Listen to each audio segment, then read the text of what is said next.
Well, I think it speaks to the glory of the house that only two families have lived in it since it was constructed in 1950. To me, that speaks a lot about how wonderful it is to raise a family here, and that's what we did.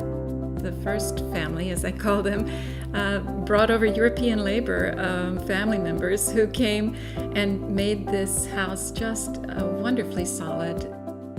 We didn't change the footprint at all, but we did push up the roof and open up the house, removing some walls so that we had more of an open space plan. My husband once asked why we bought the rest of the house, because we spent 80% of the time in the family room here with the kitchen and kids doing homework, and most of the time we entertain our best friends in here because it's just so warm, actually, and the fireplace keeps that going too. One of our friends once remarked that if we ever lost our jobs, we could open a cooking school because the kitchen is set up in such a way that it invites group cooking. And in fact, my husband is a gourmet cook and loves to do it. And so it made it very possible for him to have company when he cooked, and that was the main thing. When we bought the house, we engaged an architect to help us renovate it and modernize it to our family's needs. The way we came out was to put this laundry room on the first floor, which I have loved having, and it's just so convenient. But also this open space was great for parties. We had lots and lots of parties, and the house accommodates people moving around in a kind of circular fashion here on the first floor so that everybody gets to talk with people. We could make different inviting spaces in different rooms.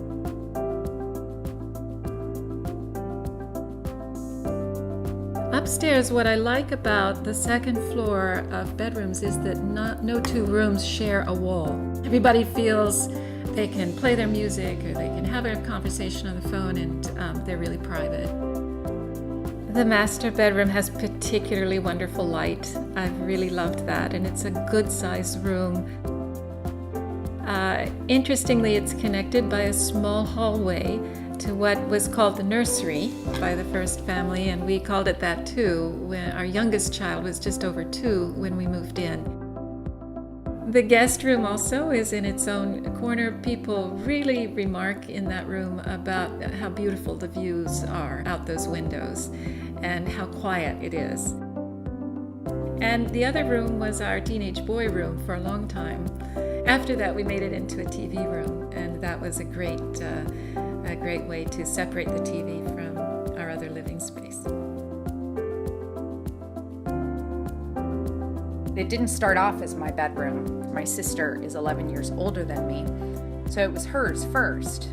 It was a really great bedroom. I plastered the walls with magazine clippings and letters from friends and photos from high school, and it was just a really great place to grow up and feel like I had my own space.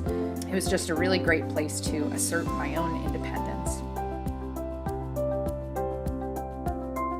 Having a separate apartment down here with its own entrance, with its own kitchen and bath and lots of storage has really been very useful. We have started it off with nannies when the kids were very young. After that, of course, the kids used it for slumber parties and all kinds of games and hanging out. And then it became useful for friends from overseas when they came. Other people who came to stay for longer periods of time enjoyed also being independent down there. The big magnolia tree in the yard, it was planted when the house was built, and people continue to tell me that the magnolia leaves from that tree were part of their wedding reception table, and people have come to the door asking me if they could take branches for celebrations at churches. The tree has been a wonderful marker in the garden. I have any number of fond memories to share, everything from climbing the huge magnolia tree in the front and playing basketball in the backyard driveway there with the hoop. When the weather was nice, bringing the big dining room table outside and having dinners out there with candlelight is just really beautiful.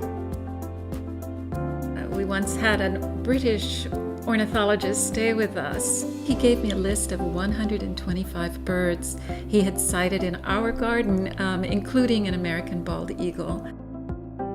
The house is situated so that you can look out from almost any window on one side of the house and see the garden, so I could watch the kids on the play set or playing basketball or whatever they were doing with chalk on the driveway. It was a lot of fun for them to grow up here, I think. All great memories from that house, and I'll certainly miss it, and it'll always hold a place for me in my history and in my family's history, I'm sure. It's just such a wonderful place to live, to call home, to raise a family, to celebrate, to eat, to cook. And I really hope that some other family gets to make all those same fond memories that we have, and then some.